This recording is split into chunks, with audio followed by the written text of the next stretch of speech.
आज के शो में। भारत को पाकिस्तान में अमन खटकने लगा, पाकिस्तान के खदशात दुरुस्त साबित। जौहर टाउन धमाके कराने वाले शख्स का भारतीय एजेंसी रॉ से ताल्लुक बेनकाब। लाहौर बम धमाके में भारत बराह रास्त मुलव्विस, मजीद अहम इंकशाफात। अस्सलाम वालेकुम। पस पर्दा हक़ाइक़ सनसनीखेज़ इंकशाफात प्रोग्राम बेनकाब में हूँ आपके साथ सफ़ान खान। नाज़रीन, 23 जून को होने वाले धमाके के हवाले से अहम इंकशाफात, एक ब्रेक थ्रू जो हुआ वो इन्वेस्टिगेशंस में हुआ। एक प्रेस कॉन्फ्रेंस अहम तरीन हुई कल, और ये ना सिर्फ के कुछ घंटों के अंदर ये तमाम अफराद गिरफ्तार हुए, बल्कि जो इनके ताने बाने भारत से मिलते हैं वो तमाम नेटवर्क भी बेनकाब हुआ। और पाकिस्तान उस ताने बानों को बेनकाब करके एक्सपोज करने में फिर कामयाब हो गया कि भारत रॉ इस दहशतगर्द हमले के अंदर मुलव्विस था। इसके अलावा भी पाकिस्तान में जो भी टेररिज्म होती रही, इससे कबल भी उसके हवाले से ठोस शवाहिद पाकिस्तान फराम करता रहा। और आज हम प्रोग्राम में सवाल यही उठाएंगे कि आगे का रास्ता आखिरकार क्या होना चाहिए। हमने देखा कि इस टेररिज्म एक्टिविटी के हवाले से न सिर्फ इसके हैंडलर्स, इसके मास्टरमाइंड, इसकी फाइनेंसिंग, जो तमाम ठोस शवाहिद पाकिस्तान ने इस प्रेस कॉन्फ्रेंस से फराम किए, और जो सिक्योरिटी एजेंसीज़ यानी हमारी जो CTD है, जो हमारी पुलिस है, हमारी इंटेलिजेंस एजेंसीज़ हैं, जिन्होंने बड़ा बेहतरीन काम किया। जिस तरह मैंने कहा कि न सिर्फ मुल्ज़मान गिरफ्तार हुए, न सिर्फ हैंडलर्स गिरफ्तार हुए, बल्कि मास्टरमाइंड और जो फाइनेंसिंग डिटेल्स भी एक्सपोज हुई, जिससे पता चला कि किस तरीके से ये पूरा नेटवर्क काम कर रहा था और किस तरह भारतीय एजेंसी खुफिया रॉ इसमें मुलव्विस थी। इस पूरी तफसीलात इसके आने के बाद आगे का रास्ता क्या होना चाहिए। लेकिन आज एक और जो अहम नुक्ता था वो आपके सामने रखते चलें कि जो वज़ीर दाखिला ने भी कहा, और जो इस शवाहिद मिले कि 6 रुकनी गिरोह शहर कराची से गिरफ्तार हुआ, और ये जो था इनको बाकायदा जो शेख रशीद साहब तफसीलात बता भी रहे थे कि किस तरह उनको जो जेलों में कैदी थे, उन कैदियों को जाली शनाख्ती कार्ड के ऊपर उनको निकाला गया, जाली शनाख्ती कार्ड फराम किए गए, जो करप्शन का अंसर भी इसमें शामिल होता है, जो नादर ऑफिसर्स की तरफ से। और फिर ये लोग भी इस वक्त बड़ा ख़तरनाक गिरोह पर जो बताया कि एक साजिश के तहत जो शहर के जो बड़े शहर हैं पाकिस्तान के, वहाँ पर दहशतगर्दी करना चाहते थे। ये तमाम एक्सपोजर तो हो गया, लेकिन जिस तरह मैंने कहा कि आगे का रास्ता क्या होगा, इस पर हम सवाल उठाएंगे। जो इनाम गनी साहब ने कल प्रेस कॉन्फ्रेंस से बात की थी, और जो जिस तरह उन्होंने कुछ खदोखाल बताए थे, किस तरह ये जो कर रहे थे, कौन से ऑपरेटिव्स थे, कुछ उसका हिस्सा आपको सुनाते हैं, उसके बाद प्रोग्राम आगे बढ़ाते हैं। लेट्स हियर दिस के इनाम गनी साहब ने क्या कहा था। ये सारा कुछ होता है तो उसके 16 घंटे के अंदर अंदर पंजाब पुलिस CTD ना सिर्फ इस पूरे प्लान को अनर्थ कर लेती है, और इसके जितने इसमें लोग शामिल थे उनके नामों तक और उनकी पहचान तक वो इमीडिएटली पहुंच जाती है। इसमें पाकिस्तान में जितने लोग मुलव्विस थे वो अल्लाह के फजल से पंजाब पुलिस CTD जो है वो उसको तमाम लोगों को एप्रहेंड कर चुकी है। ये सारे का सारा सेल जो है वो इस वक्त हमारे सामने बिल्कुल एक खुली किताब की तरह है, और हमें उनके बारे में पता है। तो ये सारी अहम तरीन तफसीलात तो सामने आ गई। और जिस तरह मैंने कहा कि हम जो सवाल उठाएंगे प्रोग्राम में आगे चल के पैनल के सामने, उससे कबल एक प्रेस कॉन्फ्रेंस और भी हुई इससे कबल, जो 24 नवंबर 2020 को हुई, जिसमें शाह महमूद कुरैशी साहब और DG ISPR शामिल थे। इस प्रेस कॉन्फ्रेंस से भी इससे कबल ये तफसीलात, इस तरह भारत किस तरह पाकिस्तान में टेररिज्म एक्टिविटी को स्पॉन्सर करता है, करवाता है, ये सारी तफसीलात बेनकाब की गई थी। इसीलिए मैं ये आपको थोड़ा सा ब्रीफ माजी का बता रहा हूँ, ताकि आज हम सवाल उठा सकें कि सिफारती सतह के ऊपर कौन से अमली इकदाम, जो लफ्ज़ हम इस्तेमाल कर रहे हैं, अमली इकदाम पाकिस्तान को उठाने पड़ेंगे, जिसके जरिए, जैसे पाकिस्तान जो टेरर फाइनेंसिंग में इन्वॉल्व नहीं है लेकिन फैटफ में शामिल है, लेकिन भारत जो कि बार बार सबूत आने के और ठोस शवाहिद आने के बावजूद, और ये जो शवाहिद सामने आए ये सिर्फ फाइनेंसिंग डिटेल्स नहीं थी बल्कि टेलीफोन रिकॉर्ड्स भी इसमें शामिल हैं, इसके बावजूद फैटफ की ना लिस्ट में किसी आता है और ना इसको आलमी सतह पर इस वक्त कंडेम किया जाता है। जो 24 नवंबर 2020 को एक प्रेस कॉन्फ्रेंस हुई थी जिसमें बताया गया था कि भारत बाकायदा एक कंसोशियम कलदम तहरीक तालिबान के साथ मिलकर बना रहा है, जिसके अंदर कुछ और ऐसी कलदम तंजीमें शामिल होंगी। फिर ये तंजीमें मुख्तलिफ शहरों में, कराची, लाहौर, इस्लामाबाद में, इस वक्त पेशावर में इस वक्त हमले कर सकती हैं। कर्नल राजेश का एक नाम बताया गया था इस प्रेस कॉन्फ्रेंस में। इसके बाद ट्रांजैक्शंस का जिक्र किया गया था, बताया गया था किस तरह ट्रांजैक्शंस हुई। एक ट्रांजैक्शन तकरीबन $28,000 की हुई जो कि पंजाब बैंक इंडिया से हुई। एक और अमाउंट का जिक्र हुआ $55,851 का, जो इंडिया के एक नेशनल ममनीत ने भेजा न्यू दिल्ली से अफगानिस्तान इंटरनेशनल बैंक को। फिर इसी तरह तकरीबन $8,20,000 की बात की गई कि वो कलदम तहरीक इस पर तालिबान को दिए गए और ये जो था उनकी लीडरशिप के थ्रू उनको दिए गए। फिर असला खरीदने के लिए तकरीबन $60 मिलियन कुछ और तंजीमों को दिया गया। ये तमाम तफसीलात इस पर 24 नवंबर 2020 को भी एक्सपोज की गई थी। DGISPR की उस प्रेस कॉन्फ्रेंस से भी एक हिस्सा आपको सुना देते हैं। Let's hear this. Evidence of transfer of $3.23 million from RAW is held with us. Besides funding, India has also been rendering support to various entities through provision of weapons, ammunition, and improvised explosive devices. Recently, a RAW-sponsored network of 6 terrorists has been unearthed, which has linkages with attack on Pakistan Stock Exchange. That was on 29th of June 2020. And it is also involved in the delivery of suicide jackets to various terrorist groups operating in Pakistan besides undertaking terrorist activities. 2 RAW frontmen, Abdul Wahid and Abdul Qadir, along with 4 terrorists who are Afghan nationals, have been exposed in this case. The network is also involved in target killing of ulama, police officers and notables.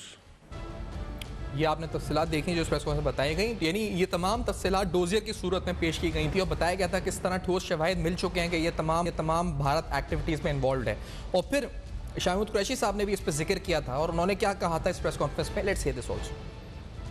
हमारे पास ऐसी अब का इतलात हैं, शवाहिद हैं, जिसकी बुनियाद पर मैं ये कह सकता हूँ कि हिंदुस्तान स्टेट टेररिज्म को हवा दे रहा है। हिंदुस्तान ने पाकिस्तान को डिस्टेबलाइज करने का एक मंसूबा तैयार किया है और उसकी ताज़ा मिसाल वो हालिया अटैक्स हैं जो पेशावर में हुए, क्वेटा में हुए, और ये इंडिकेट करते हैं वो जो उनका ग्रैंड डिज़ाइन है, जो प्लान है, उसकी अक्कासी करते हैं। तो ये तमाम इस वक्त शवाहिद ठोस पाकिस्तान को मिल चुके थे और बार बार पाकिस्तान ने इस वक्त इनको बेनकाब भी किया है। इस दफ़ा फिर ये नेटवर्क बेनकाब हुआ और हमें ठोस शवाहिद मिल गए कि भारत इस दहशतगर्दी में मुलव्वस है और न सिर्फ इसमें बल्कि आगे भी उसके प्लान्स हैं कि इस तरह की दहशतगर्दी की जाए। कल एक बड़ा इंपॉर्टेंट सवाल मोदी यूसुफ साहब ने भी उठाया था इस प्रेस कॉन्फ्रेंस में। आपको ये सुनवाते हुए अपने पैनल की तरफ लेके जाएंगे। कुछ अहम नुकात उन्होंने सवाल उठाया था FATF के हवाले से और तमाम जो इस वक्त आलमी सतह के ऊपर जो फोरम्स हैं जो पाकिस्तान के हवाले से कोई भी मुबैना इल्ज़ाम या प्रोपोगंडे का तो नोटिस ले लेते हैं लेकिन इतने ठोस शवाहिद का नोटिस नहीं लेते। क्या कहा था मोदी यूसुफ साहब ने? Let's say this. अब वक्त आ गया है कि असल मुजरिम की तरफ अपनी नजर दौड़ाएं और अगर वाकई ही ये सियासी नहीं टेक्निकल प्लेटफॉर्म्स हैं, दुनिया के और बहुत से ऐसे इदारे हैं जिनका काम है कि इन चीजों को आइडेंटिफाई करें, तो अब इससे ज्यादा सबूत आपको नहीं चाहिए कार्रवाई करने के लिए जो हमें इस सारे एपिसोड से मिला है। तो ये आपने देखा कि सारी तफसीलात आ गई। अहम तरीन सवाल खुद मुझे साहब ने उठाया और इसी सवाल के साथ आगे बढ़ते हुए ब्रिगेडियर रिटायर्ड गजनफर साहब हमारे साथ मौजूद हैं इस वक्त लाहौर में। गजनफर अली साहब हमारे साथ, डॉक्टर जमील खान साहब जो कि साबिक सफारतकार हैं प्रोग्राम में साथ मौजूद हैं। ताहिर आलम साहब साबिक IG police is also with us in the show. मैं गजनफर साहब आपकी तरफ आना चाहूँगा, खुशामदीद कहते हैं प्रोग्राम में। ये बड़ा इंपॉर्टेंट सवाल है। ठोस शवाहिद हैं, हमारे पास सब कुछ है, आगे का रास्ता यहाँ से क्या होना चाहिए पाकिस्तान के लिए, क्या रास्ते अख्तियार करना चाहिए?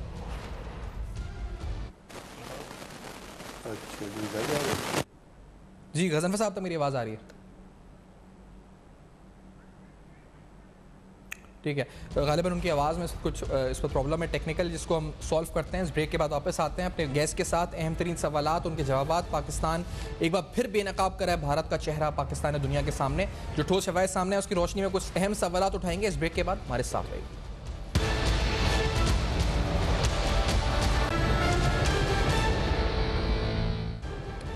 Welcome back. आप देख रहे हैं बेनकाब और आज बेनकाब में आपके सामने तफसीलन हम आपको बताया कि प्रेस कॉन्फ्रेंस में जिस तरह ठोस शवाहिद जो कि न सिर्फ टेलीफोन रिकॉर्ड्स बल्कि फाइनेंसिंग के हवाले से पाकिस्तान को मिले और हमारी जो law enforcement agency CTD police, इसके अलावा हमारी जो इंटेलिजेंस एजेंसीज़ हैं, उस पूरे अपैरेटस ने न सिर्फ मुलजमान को पकड़ा जो कि लाहौर दवा के मुलव्वस थे, बल्कि उसके जो ताने बाने भारत से मिलते हैं वहाँ तक भी पहुँच चुके हैं।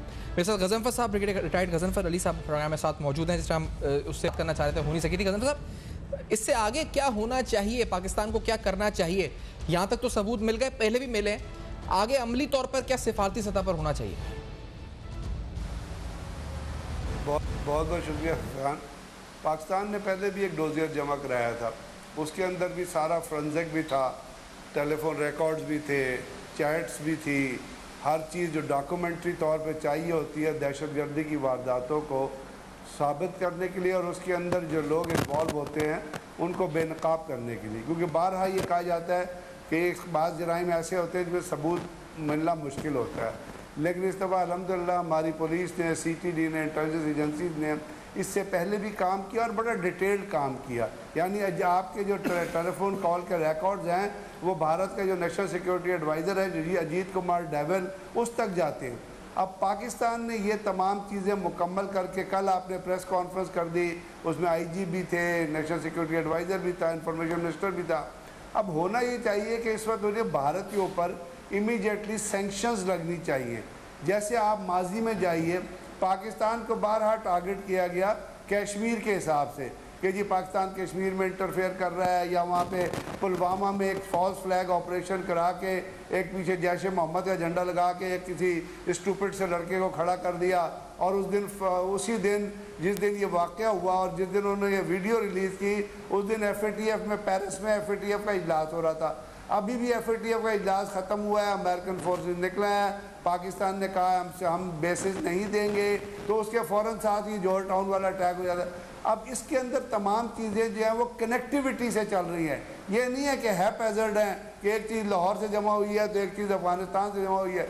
इसमें वो कनेक्टिविटी शो कराई गई है जिसके ज़रिए लिंकेजेस क्रिएट हो रहे हैं, और वो लिंकेजेस जो हैं वो भारत की सिक्योरिटी एजेंसी रॉ से भी मिलते हैं और उसमें बाद लिंकेजेस मोसाद से भी मिलते हैं। यानी जो इसराइल की दहशतगर्द एजेंसी है, इंटेलिजेंस एजेंसी है मोसाद, उनकी और रॉ की भी कनेक्टिविटी मिलती है। अब होना तो ये चाहिए कि दुनिया को भारत के ऊपर एक तो एक्सप्लेनेशन डिमांड करनी चाहिए, एक यूनाइटेड नेशन की जनरल असम्बली में करारदाद पेश होनी चाहिए, और दुनिया में आपको पता है जो नए जितने रूल्स आए हैं, जितने ये दहशतगर्दी के मुताबिक कवानीन आए हैं, उसके मतलब यूनाइटेड नेशंस के मुताबिक अगर कोई मुल्क दहशतगर्दी में इन्वॉल्व होगा और किसी दूसरे मुल्क के अंदर इंटरफेरेंस करेगा तो उसका मामला आलमी अदालत में भी ले आया जाता है और वो वॉर क्राइम्स के अंडर भी ट्राई हो सकता है। तो पाकिस्तान ने ये चीज़ें यूनाइटेड नेशंस की जनरल असम्बली में तो लेके जाएगा, लेकिन दुनिया में ये याद रखेगा आजकल एक नेक्सस चल रहा है मजहबों की बेसिस पे, और वो मजहब है सहूनी दहशतगर्दी जिसको ज़ियोनिस्ट कहते हैं आप, जो यहूदी ज़ियोनिस्ट हैं जो पैलेस्टाइन में जुल्म डाल रहे हैं, उसके साथ न्योकॉन क्रिश्चियंस हैं जो यहूदियत के साथ मिले हुए हैं। अब उसमें एंट्री हो गई है हिंदुत्वा की, और उस हिंदुत्वा का लीडर है नरेंद्र मोदी। और ये जो मज़ाहिब के बेसिस पे हिंदुज़म जो हिंदुत्वा है, मैं जनरल हिंदुज़म को नहीं कह रहा, जो आम आदमी रिलीजन फॉलो करता है वो नहीं, ये RSS के जो पेशवा दहशतगर्द हैं जिनका लीडर नरेंद्र मोदी है, वो और अमित शाह, ये हिंदुत्वा, ये ज़ियोनिस्ट लॉबी और ये जो न्योकॉन क्रिश्चियंस हैं, इनका मकसद है मुसलमान मुमालिक के अंदर दहशतगर्दी के। लेकिन गजनफर साहब ये तो मकसद क्या है उनका और वो क्या चाहते हैं करना, एक नहीं कई बार, जिस तरह आपने कहा पहले भी हम डोजियर दे चुके हैं। 24 नवंबर 2020 को बड़ा हमने देखा, एलॉबरेट भी हमने किया, DG ISPR भी थे, प्रेस कॉन्फ्रेंस हमने सुनाया भी लोगों को कि किस तरह फंड्स ट्रांसफर हुए, अमाउंट के साथ कहाँ कहाँ ट्रांसफर हुए, इंडियन बैंक पंजाब और उधर दीगर जो मामला हुए।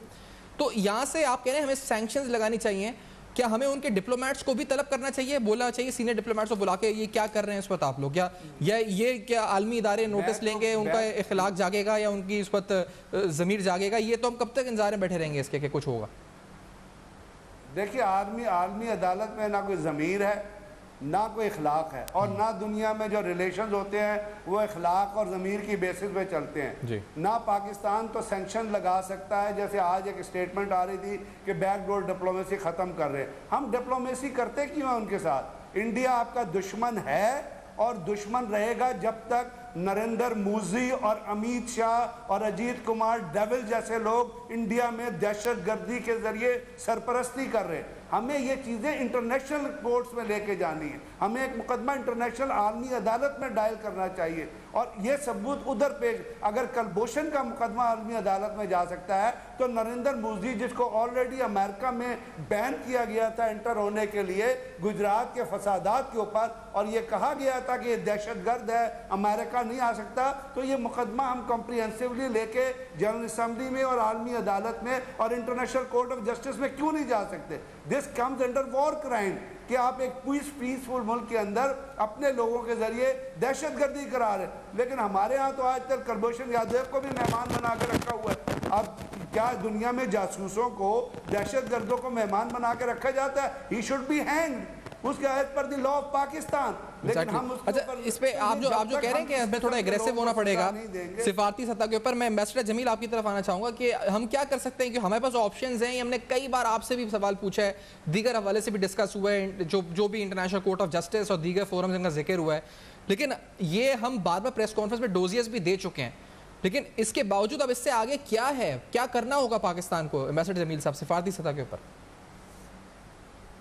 बिल्कुल, बहुत बेहतरीन आपने सवाल किया है। डोजियर हमने दिया, आपने बताया कि नवंबर में हमने डोजियर दिया था 2020 में, और न सिर्फ डोजियर दिया, उसके बाद हमारी PR फॉर्मर रिप्रेजेंटेटिव मुनीर अकरम साहब दिसंबर 2 को वो अंडर सेक्रेटरी जनरल जो डील करता है काउंटर टेररिज्म को, उसके पास गए। उसने वादा किया उनसे कि जी हम इसको अपने तौर पर देखेंगे, लेकिन साथ में एडवाइस भी कर दी हमारे परमानेंट रिप्रेजेंटेटिव को पाकिस्तान के लिए कि जी आप थोड़ा सा इसमें कोशिश करें कि नेगोशिएट करें और कोशिश करें कि इसमें परसू करें कि वो UN सिक्योरिटी काउंसिल रेजोल्यूशन के तहत आगे कुछ इसका मामला निकल आए। अब आपने इसका सवाल और जो ब्रिगेड साहब ने भी जिक्र किया है, होना तो ऐसे ही चाहिए, हमारी ख्वाहिश तो ऐसे ही है, हमारी मंशा तो यही है कि वार क्राइम में भी ट्राई हो, हमारी मंशा भी यही है कि सैंक्शन लगें इंडिया पर, भारत पर।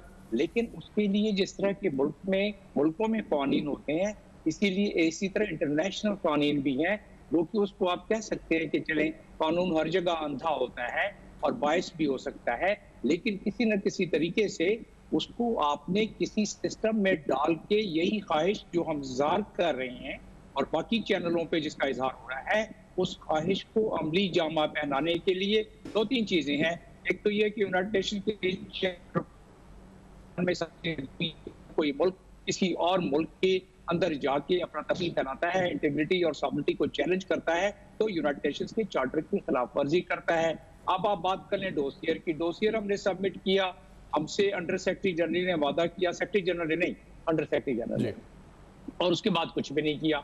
और उसके बाद हमारे पास रह क्या जाता है? देखिए, सिक्योरिटी काउंसिल का करना क्या है, उन्होंने यूनाइटेड नेशन चार्टर में बिल्कुल क्लियर दिया हुआ है, और वो इस तरह क्लियर दिया हुआ है कि उसमें आर्टिकल 26 में दिया हुआ है कि जो दुनिया का इस्टेब्लिशमेंट करना है पीस और ट्रैंक्विलिटी दुनिया को, उसको इंटरनेशनल पीस को उन्होंने इंश्योर करना है। लेकिन जमील साहब वो हुआ नहीं ना, वो हमने दिया, उन्होंने अमल नहीं किया। अभी गजफर साहब ने बड़ी अहम बात एक की है कि ये सिर्फ रॉ नहीं बल्कि इससे मुसाद, तो मैं आपसे पूछना चाहूंगा कि इसमें और मुमालिक का भी हाथ शामिल है पुष्पनाई भारत के साथ, और वो ताकतवर मुमालिक है, तभी पाकिस्तान FATF पे है, भारत नहीं है, तो ये मुमालिक भी हैं जिन पर बात करनी चाहिए हमें क्या सिफारती सतह पर?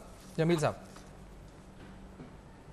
वही मैं बता रहा हूँ कि आप गाड़ी लेके तो उनके पीछे नहीं जा सकते हैं ना, या आप उनके पीछे तोप लेके नहीं जा सकते हैं। तो उसका मैं तरीका बता रहा हूँ कि डिप्लोमेसी में और इंटरनेशनल तरीक़ाकार में है क्या, बाकी मुल्कों ने कैसा किया, जब मैं यूनाइटेड नेशंस में था तो वहाँ ईस्ट तिमोर में कैसे हुआ, ये सारा मैं आपको सिर्फ 3-4 मिनट के 2 मिनट के तसलसल में बता रहा हूँ आपको। तो मैं ये आपको बता रहा था कि जबकि कानून मौजूद है, उस पर अमल नहीं हो रहा है, तो उस अमल न होने पर आप जाते हैं यहाँ थाने पे केस रजिस्टर करवाते हैं, कोर्ट में जाता है, उस पर अमल नहीं होता है, तो उसके दूसरे तरीक़ाकार हैं कि आप जाते हैं किसी और जगह पर, किसी और प्लेटफॉर्म पे, कोर्ट में जाते हैं, IG के पास, DIG के पास जाते हैं, अपनी तफ्तीश चेंज करवाते हैं। आप इंटरनेशनल कानून की बात कर रहे हैं, इस वक्त इंटरनेशनल कानून में मेंबर ममालिक वो सिक्योरिटी काउंसिल के इजलास के लिए रिक्वेजिशन कर सकते हैं, और उसमें फिर क्या होता है, अब हमारा काम यहाँ आ जाता है, जो आप FATF का जिक्र कर रहे थे, सिक्योरिटी काउंसिल ने ये फैसले करने हैं, सिक्योरिटी काउंसिल ने ही सैंक्शन लगाना है यूनाइटेड नेशन चार्टर के चैप्टर 6 या चैप्टर 7 के तहत। अगर चैप्टर 7 के तहत अल्लाह करे ऐसा हो जाए, और ऐसे ही होना चाहिए, लेकिन उसके लिए हमें एफर्ट करनी पड़ेगी। एफर्ट क्या करनी पड़ेगी? ये जो वाकया हुआ है हमारे पास दहशतगर्दी का, जिसके बारे में वजीर खारजा ने भी, मोहित ने भी बात की, जिसके बारे में सारों ने बात की, अपने आदमी पकड़ दिए, बड़ी काबिल सताइश बात है। अब इसको डिप्लोमेटिक तरीके से किस तरह अपने फेवर में लाया जाए। सबसे पहले तो अगर मैं इधर होता फॉरेन ऑफिस में, या उनको शायद कर लें कल परसों तक, कि जितने भी यहाँ दुनिया भर के सफीर हैं उनके सामने ये पेश करें। दूसरे नंबर पर डोसियर पे पिछली दफा कुछ नहीं हुआ, इस दफा इसको भी शामिल करें और डोसियर दें और उनको उस पे अपने लिहाज से मल्टी तीसरी चीज बता दें, मैं ब्रेक पे जाना है जो वहां जी एक आधे मिनट में, कि वो जो वहां जितने भी यूनाइटेड नेशंस में पूरी दुनिया के वहां मेंबर्स मौजूद हैं, उन पे लॉबिंग करके और फिर उसके बाद उनको बताया जाए ये हमारे साथ हो रहा है। तो जब ये सिक्योरिटी काउंसिल या जनरल असेंबली में जाएगा, उसके बाद जब करारदाद पास होगी, तो हो सकता है कि चैप्टर 6 या चैप्टर 6 के तहत करारदाद पास हो और सैंक्शन लग जाए। तो ये तो है उसका तरीका है कार, लेकिन असल बात है कि आप कितना प्रेशर डेवलप कर सकते हैं। मुझे ब्रेक लेनी है इसकी असल बात के ऊपर, आगे बढ़ते हैं। तो हम इस ब्रेक के बाद जो उसका पोस्टेड वाला पहलू है, जो सीटीडी और पुलिस की शानदार कार्रवाई, हमारी इंटेलिजेंस एजेंसी की शानदार कार्रवाई रही है, इस पर भी गुफ्तगू करेंगे। और इस हवाले से जो दीगर ममालिक शामिल हो सकते हैं, जिस तरफ इशारा हम देख रहे हैं कि आ भी रहा है सामने, कि उनकी पुष्पनाई के बगैर भारत नहीं कर सकता ये सब कुछ, उस पर भी गुफ्तगू होगी। इस ब्रेक के बाद बेनकाब में हमारे साथ रहेगी।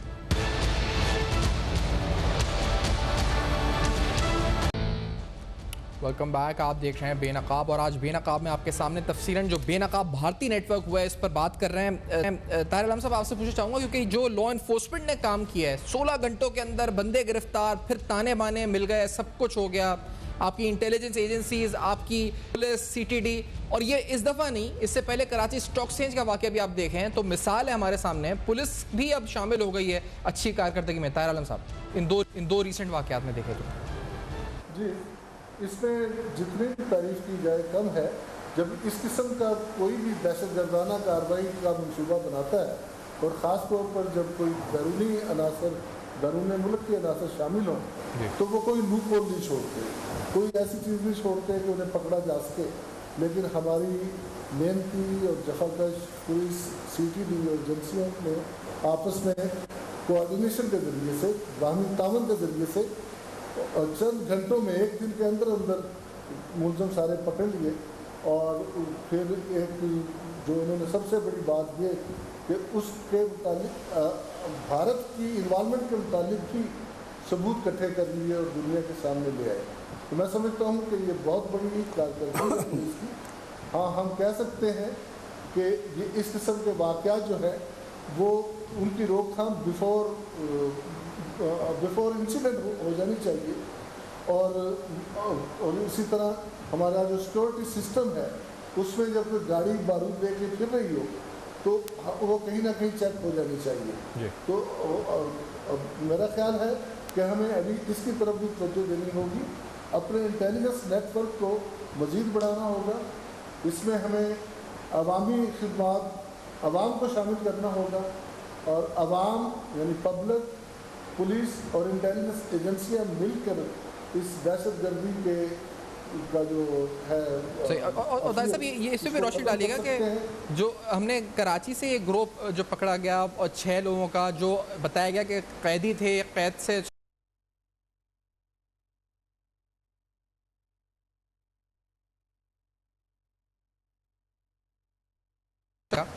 ये कितना खतरनाक पहलू है, इस ग्रुप पर भी जरा रोशनी डालिएगा। जी, इसमें मैं समझता हूँ कि पाकिस्तान वो ममालिक जहाँ पाकिस्तानी आमतौर पर आते जाते रहते हैं, जैसे दुबई है, जैसे इंग्लैंड है, या अफ़गानिस्तान है, फ्रांस है, तो इन ममालिक में जो हमारे पाकिस्तानी जाते हैं उनको बदलाया जाता है, उनकी खिदमात दी जाती हैं पैसों के ज़रिए से, और वहीं इंडियन इंटेलिजेंस रा के ऑफिसर जो है उनकी एम्बेसियों में होते हैं, जो उनकी सर्विसेज हायर कर लेते हैं।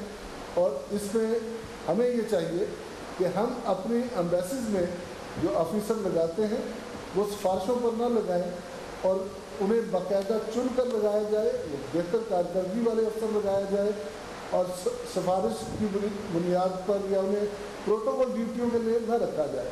मैं देखता हूँ कि जो भी अफसर हम लगाते हैं एम्बेसीज में, वो प्रोटोकॉल ड्यूटी में रहते हैं, और कोई उनका जो सिलेक्शन का मेयार है इंटेलिजेंस के अफसरों का, वो भी कोई दुरुस्त नहीं है।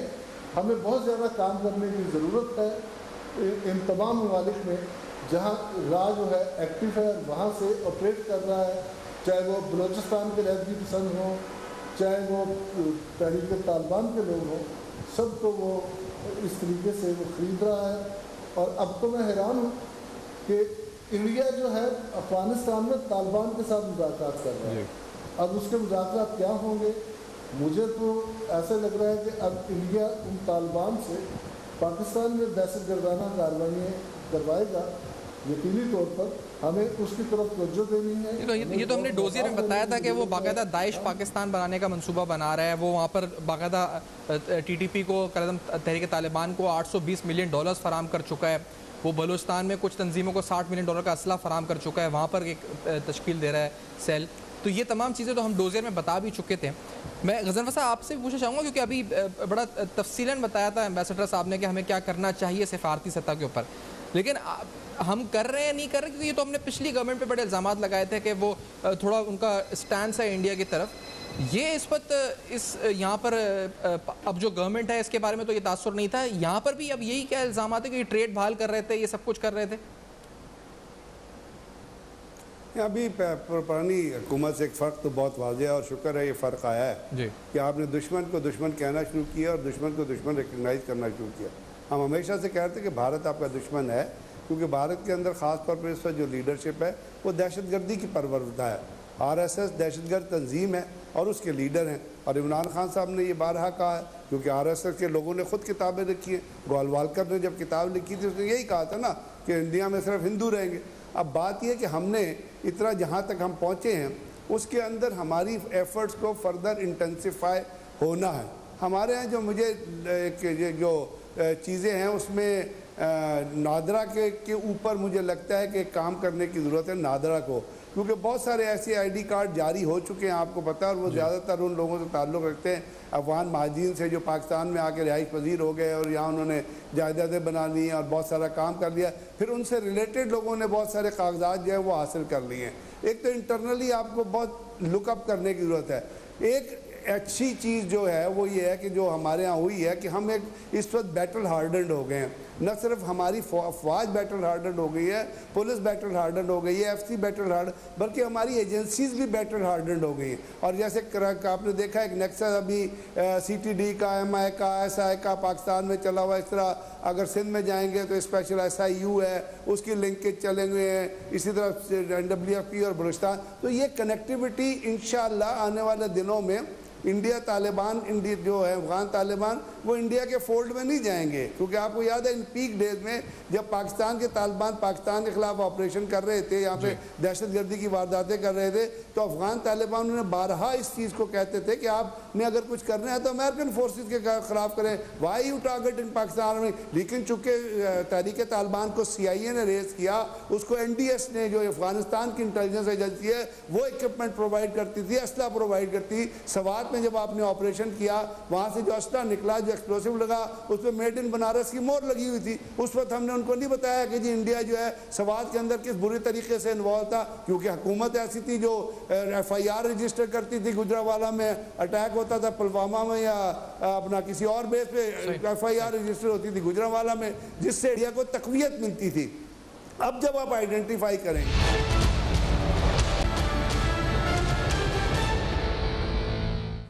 वेलकम बैक, आप देख रहे हैं बेनकाब, और आज बेनकाब में आपको बताया किस तरह पाकिस्तान ने न सिर्फ उसकी फाइनेंसिंग बल्कि जो टेलीफोन रिकॉर्ड्स हैं सारा इस पर सबूतों के साथ बेनकाब कर दिया उस भारतीय नेटवर्क को जो कि लाहौर धमाकों में मुलव्वस था।